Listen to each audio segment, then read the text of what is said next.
Okay, welcome everybody to Chapter 2, another great installment in this high impact, high intensity opportunity where I get to spend time with some of my favorite people to work with, but authors who've written fantastic books that I think can really help people progress in their skills, their practice. And this show, I'm delighted to have Petra Wille with me, who's based in Europe, in Germany specifically, and the author of the fantastic book, Strong Product People. So welcome, Petra. How are you? Hi, good evening on our side of the planet. Well, so, it's really exciting to have you here. I think the book's fantastic. We're going to dive into a little bit about, what inspired you to write the book, and specifically go into one chapter where we're going to go in great detail about what good product leadership is really about. And I know you're going to tell us then at the end what you think is really the most important aspect that great product leaders have to dig into. But before we do that, tell me a little bit more about what inspired you. What's the big idea behind this book, and what sort of inspired you to write it? Yeah, sure. First, thanks for having me. Really glad to be here today. What inspired me? So what I'm doing, I'm a product coach since a few years. And I've found some pattern that I see in many of the companies out there. And it's that product management is increasingly done well, and it's picking up in this professionalism and these kind of things, but people development is often neglected. And as not so many product people actually went to university to become a product manager, most of us have kind of some weird ways into product. So there is no formal training, and product leads often are lacking some tools to help their product people to actually become the best product managers they could imagine. And that's something that I just wanted to put in this book, because over the years of coaching product managers and product leads, I saw the missing bits and pieces.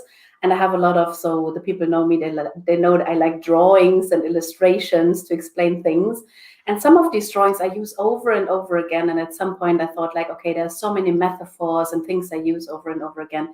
And I wanted just to put this into a book. Yeah, this resonates so much. I think, especially when I have people on the Unlearn podcast as well, especially product managers, I've never had anyone who had a direct sort of line or sequence about how they became a product manager, right? People worked in marketing, people were engineers. I had Quincy Carolon, who helped build GarageBand at Apple, but he was trained as a guitarist. Like he literally wanted to be a guitarist, and then got into tech, and that sort of found his way there. So it's never this sort of perfect trajectory. It's an early craft, as you say. And I think this is why, your book is so helpful for people. Like, one of the things that really struck me when I was reading it is, like, it just asks great questions to think about, like, very holistically, about people's side of the job, the process of actually creating, not just necessarily what a great product looks like. What helped you sort of recognize, that so much of this sort of broader, like almost 360 view of the role?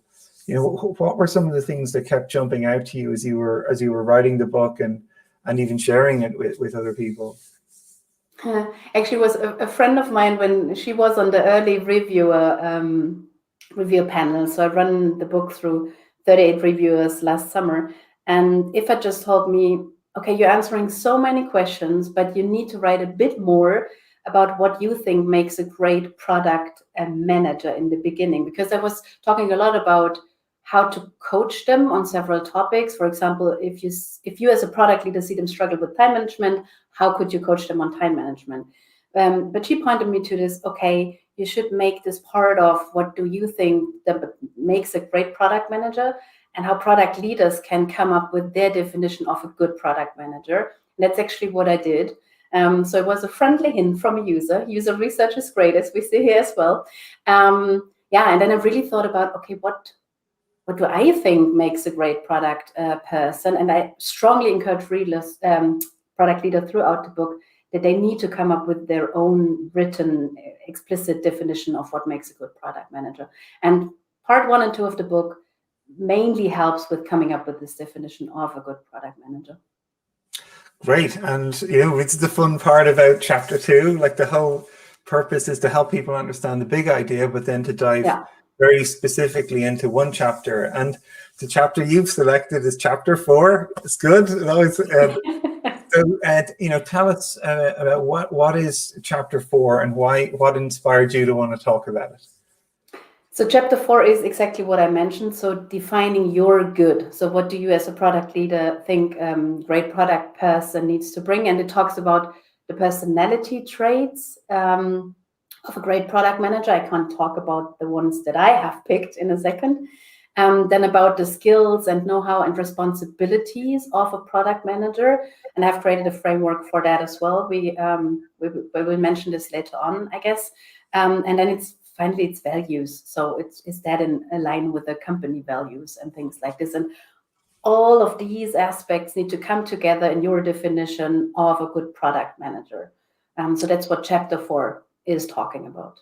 Yeah, no, I'm really glad you picked it, because I think it's, again, for so many people who are trying to figure out what this role means for them, everybody has sort of different, as you described, ingredients, right? So what do you think are like some of the most important ingredients? And maybe share an example about how you figured out what your own ingredients were as you were sort of going through this process on yourself. So how did I do it? I just reflected on the many job interviews I had with product managers, and was just like seeking for some patterns in there. So what have been the people that I liked in the interview, that I hired, and that then did a great job actually and prospered in the role they actually had. So that's, person by person, I just like did this and wrote down some personality traits, and then I saw if there are patterns and if I can kind of normalize this model a bit. So there are actually 6 personality traits that I have figured out that I want to look into. For sure there are other ones, and you can reframe them or rephrase them a bit. But for me, curiosity is the most important thing when it comes to product person, and it's curiosity about the world in general. So all of the great product people I know, they're so curious and so excited about the world and what's going on. They have super nerdy niche interests usually, but in general, they love what's going on in the world. Emotional intelligence for sure is a big thing in product managers, because you need to talk to so many people, users, customers, your stakeholders, your cross-functional team, hopefully. Intellectual horsepower is one thing on my list that helps to process all the data and all the things you learn while being curious about the world. Then it's adaptability, because things are changing so quickly these days. It's kind of a bit related to resilience and all these topics. So are you able to have one take on things today and then maybe adjust it tomorrow just because you have learned new things? Then wants to make an impact for sure. That's important. Otherwise, nothing gets done, and you always just like curious and learning new things and being excited about that. But that doesn't help if you're a product person. So it really is important that you want to make an impact and want to release things and ship things and see how people are using it and why are they using it and why are they not using it the way you have thought they would. And last but not least, and that one is the hardest to phrase, is nice to spend time with, or likability, or great sense of humor. So this one is a bit hard to grab, but it helps if the team sometimes enjoys sharing a pizza with you once this pandemic is over. So that's the traits that I picked. Yeah, it's funny. 2 of them definitely jump out at me, right? Like one, curiosity, 100%. And obviously adaptability, because, unlearning is a big fun thing for me. And yeah, isn't it? Yeah. Yeah. And because this notion, again, of curiosity, like, and it's a funny one. I've never met anyone who said that they're not curious. Like if I asked them, are you a curious person? Everyone tells me they sort of are, right? But I always think a funny anecdote or check on that is like, when you give somebody who's maybe more junior to you or one of your team members a task to do, and they suddenly start solving it in a different way. Like what's people's reaction? And some people laugh because they're like, oh, they're doing it wrong. And I'm like, well, that's a great example. You're not being curious to find out why. Or no, they're just doing it differently. Yeah, and that's super cool. And I love to talk with people about not side projects, because it's always kind of, people think like side projects is something you need to have. If you're a product person, you need to have this sidekick, this pet project going on. That's not what I'm talking about. Sometimes it's just like you're super into skateboarding and want to talk about that. So that's something I want to see. How are their eyes lighting up if we talk about things they are curious about? And it's the small talk in the beginning of an interview maybe as well. So it's so true. Another one of my favorite examples was the head of global markets for HSBC. And what he used to do is when the graduates came into the company every year, he would go down and sit with them and give them problems to work on that he was currently working on himself, just to see like how would they try to start tackling these problems. Yeah, and if they fall in love with a problem. All of them, yeah. And I think it's really interesting when you have people who genuinely like want to see like, why are you doing something like that? That's interesting. Why did you choose that approach? I think it's such a powerful way to stay curious, is almost to say that's interesting. When people say stuff that's different from what you believe, like, why do you think that? Yeah, and maybe that is the thing that you need to learn. So this first reflex, fight this first reflex of, oh, they're doing it wrong, or they're doing it in a weird way, and really stay in the curiosity, open-minded position. Yeah. So, and the other point that you really jumped out to me was adaptability, and how you sort of, because I think adaptability again is a muscle to build over time. Like how do you want to, and you have to decide how you want to adapt.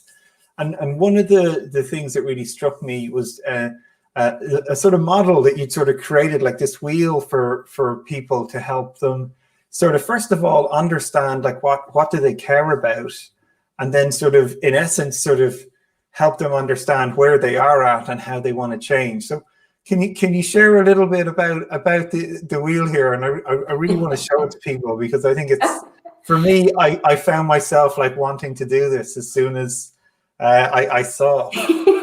Because I used these fun little colors, maybe.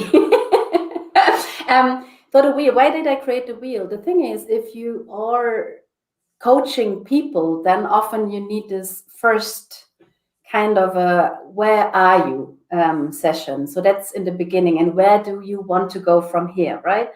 And there are various systems how you can do it, but none of the systems that existed for product managers were super helpful for me. So I created this back in 2016. So I'm using it for quite some time already, and I was just publishing it last year. So I kept it secret for some time and see if I can refine it and if it's still valuable and helpful. So it talks about 8 different aspects of the product management role. So first, can a product manager understand the problem? And that is kind of the problem of the customer, the client, the user, but the company problem of you need to earn some money as well. So, but can they figure out what problems are out there and which ones are good ones to solve? Then the next is talking about find a solution, because once you figured out these are the problems, can you ideate on various solutions, and can you figure out which one is the one worth building? That's the second one. Then do some planning. That obviously is, okay, now we have figured out that's the solution we want to look into, or we should be start building or implementing for. And then that's the question, okay, are we good in figuring out what we need to implement? Are we good in implementing it? And then red one, so number 4 is get it done. So that's actually build the thing with your cross-functional team, get it ready and shipped so that people can actually use it. Then it's listen and learn. That's a bit of, okay, now we have put it in front of our customers. How are they using it? Do we need to iterate? All these kind of topics. And the last 3 are a bit of, other than the other 5 I was mentioning, it's team. So do you know things about motivation and team alignment and how to get the team's buy-in? So the bit of the psychology of teams. Then it's personal growth, your personal growth. I think it's an important thing, so I put it on the scale. And last but not least, it's, does the product manager understand the basic principles or the underlying principles of an agile way of working? Because that's often lacking. So people have heard of Scrum, they're doing some of the ritual, but the underlying principles is not something they really adopted.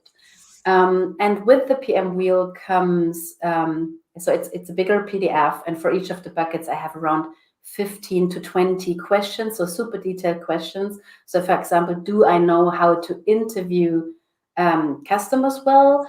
And have I heard about biases while interviewing people? So it's really down to the skills, know-how level of product management. Yeah, no, this is great. And I'd encourage folks to put questions in the comments, and I'll put them to Petra in a moment. But, you know, again, one of the things that I think is really unique and stood out to me when you're talking about the book is you really thought about the book as a product, right? Like you thought about the customers and you tested the book with lots of iterations. And I know all your models, you've sort of tested them even out on yourself. Yeah. So when you did your first iteration of this sort of model, what was the insight that you had? Like, when were you sitting there going, "Damn, I really need to get better at goals"? Or what was the sort of fun anecdote that struck you as you were doing this? While I was creating the model, or while I was working as a product person? Well, to help you build these models, I'm curious on what sort of was that moment you had this aha, what struck you that was the gap? Yeah, so that really again boils down. So I had these 8 buckets before I actually started to do coaching, because I was in leadership roles before I actually decided to do this every day. And in the leadership roles, I had the exact same thing, right? So how do I give feedback to my product people? And how can I have this a bit of structure that makes it less awkward to give them feedback? And a bit of structure helps you to give the same feedback to every person on your team. They feel threatened equal, kind of, and it makes it easier. It's kind of a liberating structure here, right? So I had the wheel, but I haven't got the time to write down all the questions, obviously. So that is something I did in 2016. And there was an in-between product that I created. So I had the buckets, and then some years back, I just created a set of 52 coaching cards, because there's so many questions I'm asking over and over again, and I'm using them in my one-on-one. So it's mainly one-on-one questions if you're doing one-on-one with product people. And that was my in-between thing. And from there, I had this idea of, okay, it's nice 52 questions for 8 buckets, but maybe there is more to this. And then I just took the time. I just needed to block a decent amount of time and sit down and write all the things down that I'm usually discussing with product managers when actually coaching them or having my one-on-ones with them, or doing an annual review, which some companies still love to do. I push for shorter cycles here. But yeah, so that's how I came up with this. And then I'm using it in my coachings for several years, I said, and just tweaking it a bit. I try to make it not talking a lot about frameworks and methodologies, because that changes a lot, as we all know. Yeah, no, I love your 52 questions. So I have to ask you, what's your favorite question to ask people right now? What's the one that you enjoy asking the most? Yeah, so I have kind of a customer obsession. So for me, it's always like, when have you been out of the building talking to real customers the last time? That's my go-to question, I'd say. And what was the things you learned about that? So if I'm talking to product managers, right? So that's always my go-to question.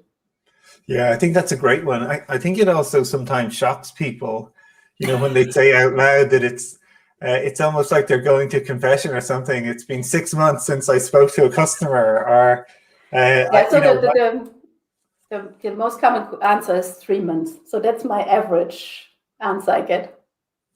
Interesting, awesome anecdotes. Yeah, nice. Because, and I think it's such a powerful mechanism, right? Like, it's probably, most people probably can't speak to customers every single day, but I think, again, one of the things I found as I was reading the book is even all these questions just kept getting me to ask questions of myself. where I was like, well, when is the last time I actually spent time with my customers, not to do work, but to actually understand, what matters to them.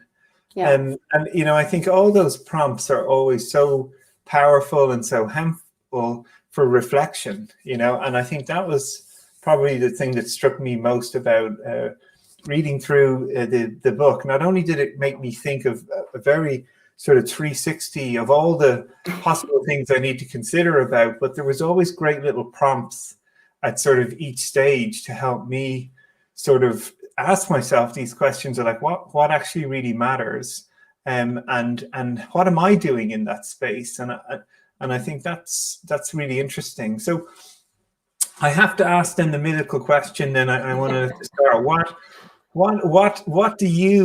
have you observed? So your favorite question is to ask people, what's your customer obsession one, but. And we're customer obsessed too. So we want to hear feedback from all the listeners. If you can have your phone, you can just hold it up at the screen and scan the dinosaur and let us know, what you think of this fun sort of experiment and format. Yeah, that's it. Yeah, press the button. It's over here. So Petra, what's sort of your sort of favorite, or you think the really important aspect that makes a really strong product person? What really makes a strong product person? Yeah, I said it is, maybe it's the product leader. So I was mentioning the personality traits I'm looking into, but maybe it can be the product leader. So if the product leader is investing in people development, and really is looking into all of these topics, and that's another suggestion, if the product leader has a vision for each and every product manager on the team, so where could they actually go from here? How big can it get? So how good can they become? What do they need to learn there? So what is the next bigger challenge they take on? I think if that is something they have in mind, then product management will actually become an even more professionalized profession, right? So it's maybe, you have the curiosity and emotional intelligence, and then hopefully a leader really takes care about your personal growth and gives you a bit of feedback and shows you some of your blind spots and then helps you to close some of them. That would be cool if the book helps with this.